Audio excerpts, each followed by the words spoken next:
So there's not a lot of space in here.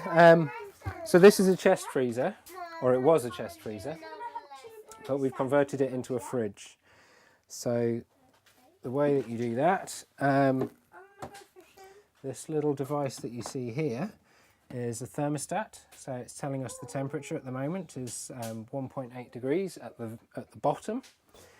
And so there's a wire going in here, and on the end of that is a temperature sensor. So that's right at the bottom. So this is our fridge, and I thought it would be an inconvenience using it as a fridge, but actually it's fine. It's not a problem at all to use. And so what this device here does, when the temperature reaches about, I think I've set it for 5 degrees. So when it reaches 5 degrees centigrade, it reconnects the freezer. So the freezer plugs into that, and that plugs into the mains. And when the temperature drops to about 3 degrees, it literally unplugs the freezer. And so do you want to explain the point of having a chest freezer converted to a fridge? Right, so it's quite distracting in here. The kids are playing all sorts of games. Right, so a chest freezer is much more highly insulated than a fridge. Because it's a top loader, every time you open it, all the cold air doesn't drop out. So it's much more efficient respect. They also make much more efficient use of the pump when the pump comes on to cool it down. So in total, the first few days we ran this, it was drawing 58 watts or 58 watt hours per day. For comparison, a standard under-counter chest fridge uses, they'll say they use about 500 watts or 500 watt hours. They actually use maybe 600, 650. So this is using 10 times less power than a fridge. And hence saving you 10 times as much money. Well, because we're off grid here, it's a slightly different scenario. So if you did this at home, yes, it'd be saving you, you'll be using 1/10 of the money. So it would cut your electricity bill by a big factor. The two biggest things that are using your electricity are going to be your fridge and your freezer. But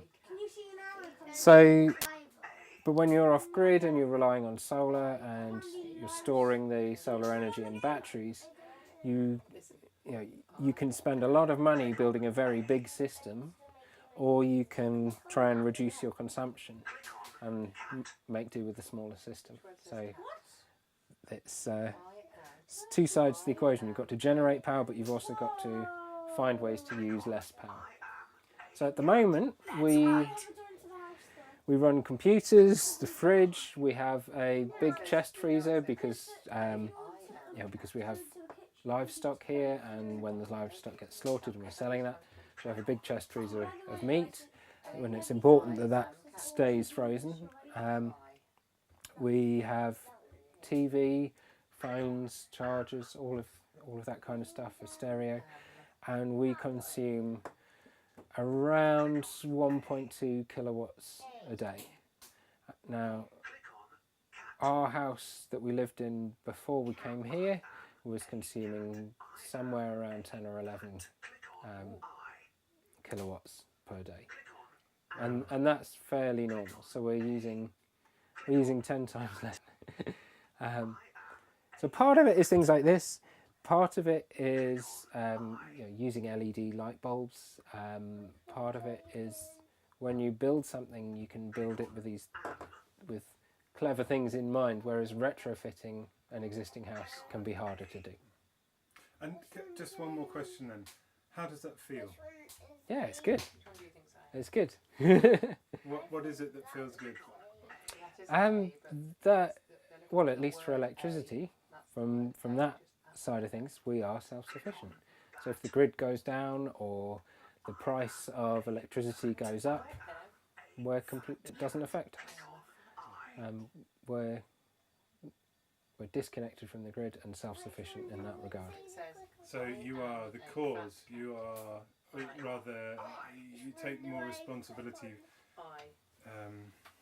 What's the word? You're closer along the chain to being a cause. I mean, given that you need the sun to, power your solar panel. Well, I think part of the another reason for, sorry, it's very distracting with the kids everywhere.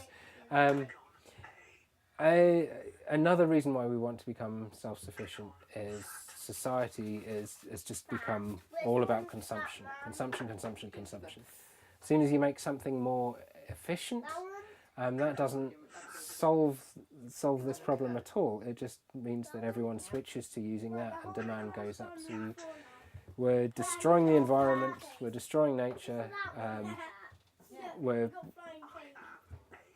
and part of that is consumption. So we have to reduce our consumption. And we can do that by trying to be political and trying to vote in different parties, but it seems that it doesn't make a huge amount of difference. The really big issues aren't being addressed by anyone. So we can lead by example. And I've heard people say that if you look at the amount of rubbish produced...